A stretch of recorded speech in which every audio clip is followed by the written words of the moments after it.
be advised that this recorded webinar has been edited from its original format, which may have included a product demo. To set up a live demo or to request more information, please complete the form to the right. Or if you are currently not on CSC Global, there is a link to the website in the description of this video. Thank you. Hello everyone, and welcome to today's webinar, Branded Domains, Associated Phishing Trends and Risks. My name is Christy DeMeo-Ziegler, and I will be your moderator. Joining us today is David Barnett. David Barnett is Head of Consultancy, Brand Monitoring for CSC, and provides consultancy and guidance to global customers in various industries on matters relating to online brand protection. David has been working in the brand protection industry for more than 18 years. David frequently speaks at events, contributes to articles, and is the author of the book, Brand Protection in the Online World. And with that, let's welcome David. Thanks, Christy. So today we're going to start by looking at an overview of phishing and some recent trends that we see in phishing activity. We'll then be moving on to an analysis of phishing domains based on some takedowns done by CSC in 2021. We'll then be moving on to a case study looking at domain registration trends associated with a large coordinated phishing campaign we saw a year or so ago. And then finally, we'll be moving on to giving some CSC recommendations, basically talking about how brand owners can tackle phishing and the associated issues. So firstly, we're going to be looking at an overview of phishing and some recent activity trends. So phishing generally is the practice of using a fraudulent site to collect login details or other personal information. And really what we generally see is that this is being done by bad actors who are aiming to either access customer or corporate systems or engage in identity theft. But overall, we see that 2/3 of phishing campaigns are geared towards credential theft. So basically the classic idea of phishing where the bad actor is trying to steal things like login details. We do increasingly see other variants in the mix, so that will be things like business email compromise or money transfer scams. So that will tend to be instances where, for example, a company executive is being impersonated. But a sort of final point to note is that many studies are increasingly recognizing that phishing is the primary means of delivering malware. And that can be either via an attachment in a phishing email, via driving a recipient to an infected landing page and so on. And that malware can have all sorts of sort of bad effects on the user's machine, so stealing credentials, locking files and demanding a ransom for release and so on. So this graph shows some stats from the anti-phishing working group looking at the total monthly numbers of unique phishing attacks recorded every month since the start of 2018. And really what you're seeing here is a really big ramp up in phishing activity over the last couple of years. So in Q1 2022, this was the first quarter where we're actually seeing more than 1 million distinct phishing attacks in a single quarter. This is the highest quarterly total they've ever identified. And really now what we're seeing is over 300,000 unique attacks per month, up from levels of between 50 and 100,000 per month prior to about mid-2020.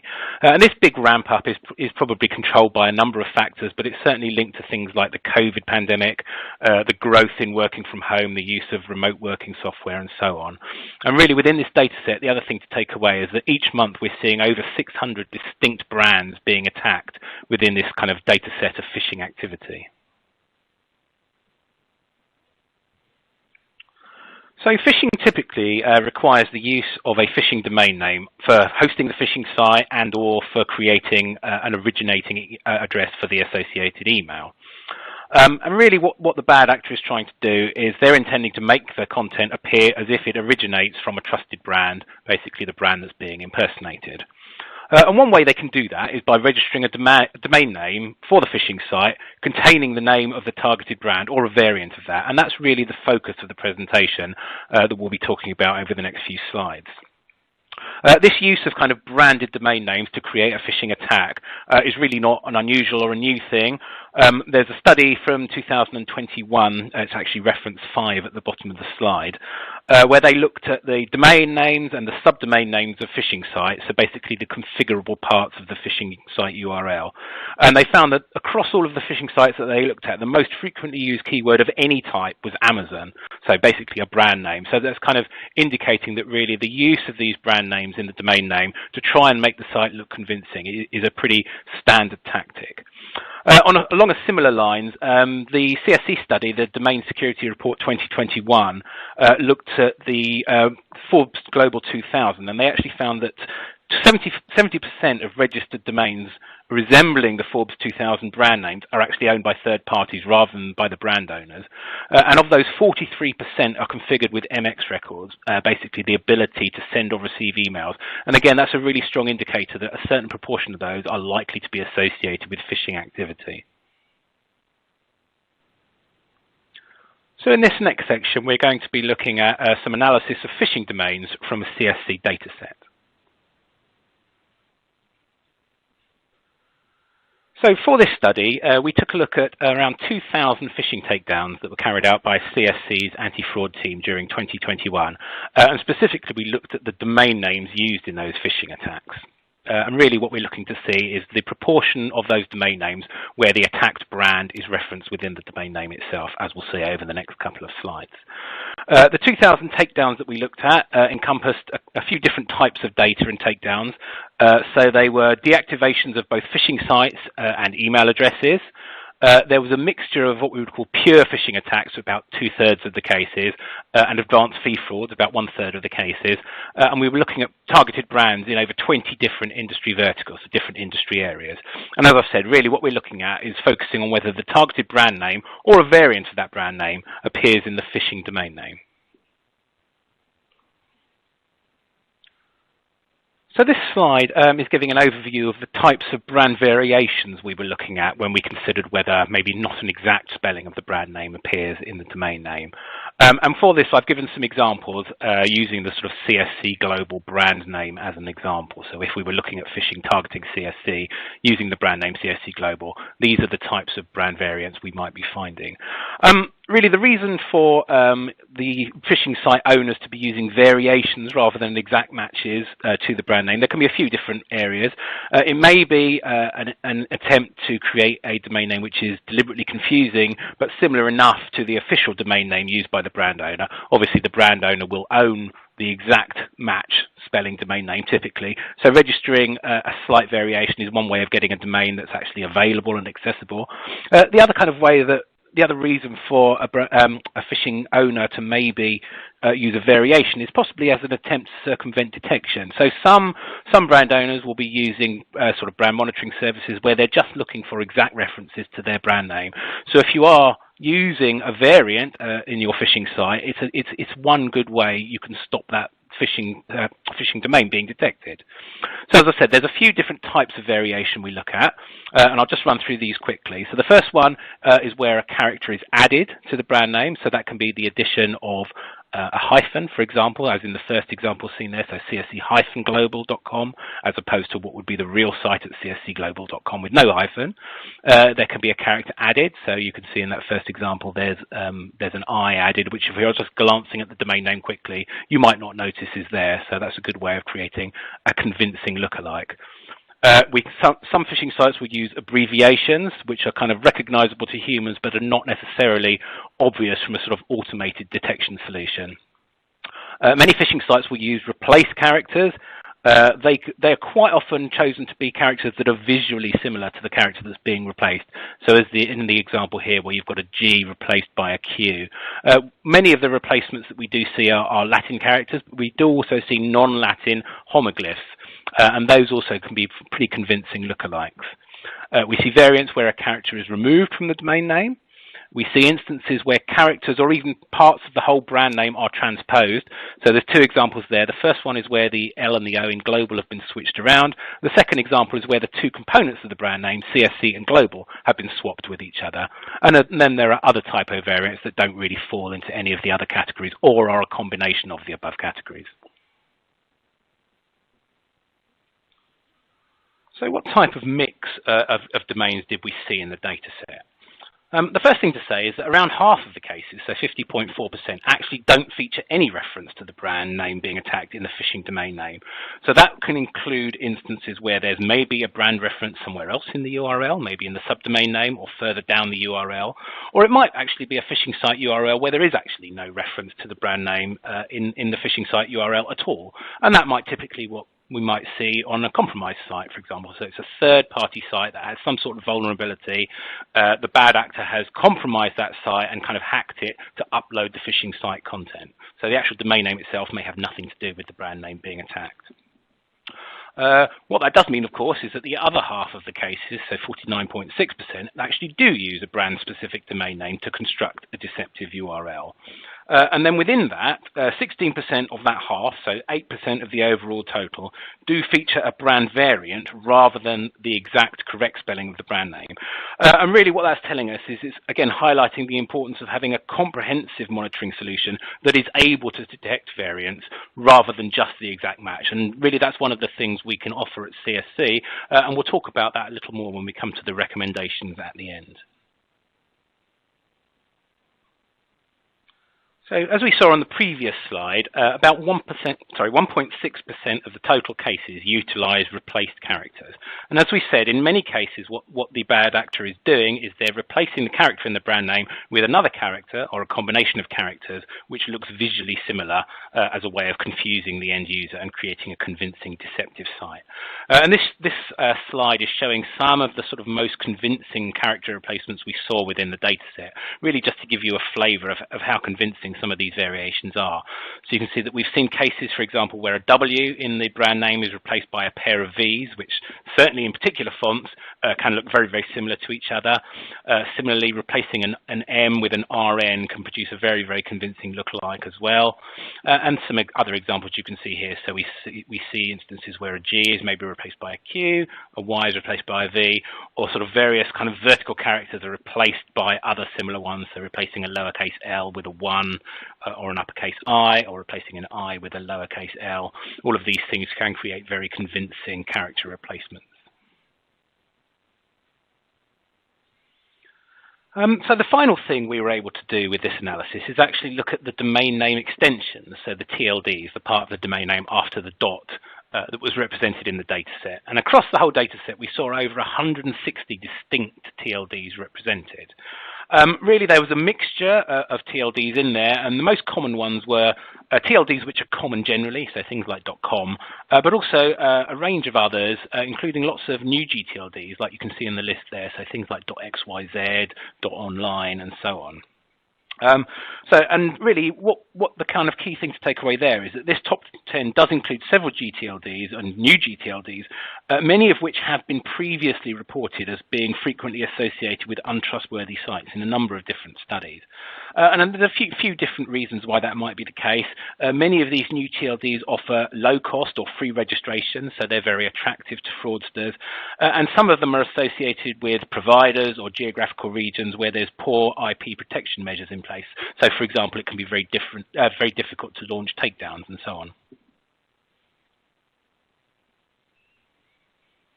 In this next section, we're going to look at a case study of domain registration trends associated with a large phishing campaign that we saw a year or two ago. And really, the point of this is to show you the scale of the activity we sometimes see in some of these attacks. So first of all, a bit of background to the case study. It looked at a phishing campaign targeting a FTSE 100 or UK multi-brand banking group, and the phishing attack took place over Q4 2020 and Q1 2021. So it's a big, large-scale phishing attack using lots of different domain names, as we'll see in a minute. The primary attack vector was via SMS messaging. So these, the phishing, rather than being phishing emails, they were sent out as text messages. So it's what we might term a smishing attack, SMS phishing. The attack utilized brand-specific domain names, which is obviously why it's relevant to the study we're talking about today, and they resolved to fake sites which were intended to collect login credentials. Looking at the sort of domains data set sort of as a whole, we saw across the data set there were similarities in registration dates, things like keyword permutations and URL structure, and also the use of similar privacy protection services. And what that suggested was that this was a single large-scale coordinated attack rather than lots of different unrelated attacks by different fraudsters. When we were looking at the data, we found that at the time of analysis, the domains were resolving to both a mixture of active and inactive sites. And what that's really suggesting is that the individual domains were probably only being used for a short period before they were being taken down and the fraudster was using a different one. That's a really good way of circumventing detection and enforcement. And it explains why when we looked at the domains, a large number of them had already gone down by the time of analysis. So what we're seeing here is a couple of graphs showing the daily numbers of brand-specific domain registrations across the period of the sort of wider attack. Just to sort of explain, so when we actually looked at the phishing attack, we saw that one particular brand within the brand owner's kind of umbrella of companies, so what we call brand A, was targeted across October and November 2020. And then a second brand, brand B, was targeted in a somewhat smaller attack in a period sort of centered over February 2021. And if we go back to the graph, what we're looking at is the is the domain registrations for those two brands across the period. So for brand A, the raw data is shown in yellow, and the red line is a kind of smooth version of that data, so a 7-day rolling average. And similarly for brand B, we've got a pale blue line showing the daily numbers of registrations, and then the thick blue line showing the smooth version of that. And really what we're seeing in this is that the numbers of domains used in the phishing attack were sufficiently large that the attack actually was dominating the whole domain registration landscape for these brands across the period. So remember, we're seeing the stats are showing all registered domains, but we're able to pick up just a subset of those that were used in that phishing attack simply because there were so many of them. So going back to what I said at the beginning, you can see the October-November peak in phishing activity for brand A is shown by a peak in domain registrations at the same time, and similarly there's a smaller peak for brand B around about February 2021. So finally, we're going to be going over some conclusions and talking about some recommendations for brand owners. So really the first and most obvious point is that all of this highlights the importance of having a proactive monitoring and enforcement program in place to combat phishing. Obviously within that, the detection of branded domain names will need to be a key component for any service that's intended to detect phishing activity, because as we've seen, around half of the phishing cases will utilize branded domains. Within that, we need to also be able to detect brand variants rather than just necessarily an exact match to the brand name we're looking at, because as we've seen, about 16% of the branded domains actually use a brand variant rather than an exact match. And as we said, that may be potentially partly an attempt to circumvent detection. However, the other thing to sort of take away is that one half of the attacks do not use branded domain names. Really, that's showing us the importance of having in place other data sources to identify phishing sites. And we'll talk about that a little bit more in a moment when we discuss how CSC addresses fraud protection. So over these next couple of slides, I'm going to be talking a little bit about some CSC services and product offerings that can help to address these issues. So the first one is our new 3D domain monitoring suite of products, which is really a key part of our fraud and security offerings. That is what we use to detect, obviously, domain name registrations and re-registrations, which is obviously particularly relevant for the types of phishing activity we've talked about here. But the key point to take away is, as part of that, we're able to detect a range of brand variants, and that will include things like fuzzy matches, so things like the character replacements. It can cover homoglyphs, so sort of non-Latin characters that appear visually similar. And we're actually even able to detect things like soundex variants, so domain names that sound sort of audibly similar if you read the domain name out. And that also covers a wide range of domain name extensions, so kind of going back to the TLD stats that we were talking about previously. Another thing to say is that we have MLDS, so this machine learning deep search technology, and what that is actually able to do is it intelligently modifies the monitoring based on previously identified infringements. So if we start to find, for example, that particular types of variants are being used to target a particular brand, we can focus the detection much more on those specific variants. Really what you get out of that is we can provide a detailed classification of the findings based on a range of factors, so things like whether there are A or MX records present, so that will be things like whether there's a live site or whether the domain has been configured for email functionality. If there are SSL certificates in place, we look at the level of trust of those certificates. And really looking at all of these things together will help us determine the level of threat posed by a new domain registration and can help us prioritize for things like further monitoring and enforcement. The 3D service also incorporates ongoing 24/7 domain tracking, and that can allow us to provide alerts for changes in any of those factors, and we also offer a package of takedowns as part of the service. So as I mentioned a couple of slides ago, about 1/2 of the phishing attacks that we looked at don't use branded domain names, and this really highlights the importance of using other data sources to identify that phishing activity. And this is where our other fraud protection services come in. They will use a range of other data sources, so things like spam traps, honeypot accounts, other data feeds such as data from customer abuse mailbox, web server logs and so on to really widen this detection. The web server logs are a kind of really interesting and important component, and what they're looking to do is identify features that might be incorporated into the phishing site to make it look more legitimate. So some phishing sites, for example, will incorporate content drawn from the official site being impersonated. Some phishing sites will redirect to an official site once the details have been captured. So really looking at incoming traffic or outgoing traffic from the official site where there are calls to or from the phishing site, that can be a really good way of identifying the phishing site in the first place. All of this data and information is collated by a correlation engine, which is driven by machine learning. And really what that's allowing us to do is to detect fraudulent sites by doing things like analyzing URL patterns, comparing the site content with known fraud predictors, and so on. And also as part of that, we of course have a 24/7 enforcement capability, which means that any phishing sites we find can be taken down rapidly. A new component we're able to offer now is the use of blocking networks to warn internet users of fraudulent sites. And that's carried out by a network of partners, so providers like browsers, ISPs, and other security information and event management service providers.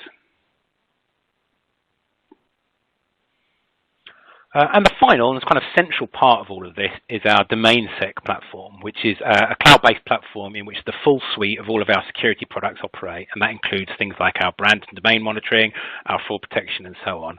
It incorporates a number of features, some of which we've already touched on, so things like machine learning, artificial intelligence, and clustering technology to allow us to build links between infringements.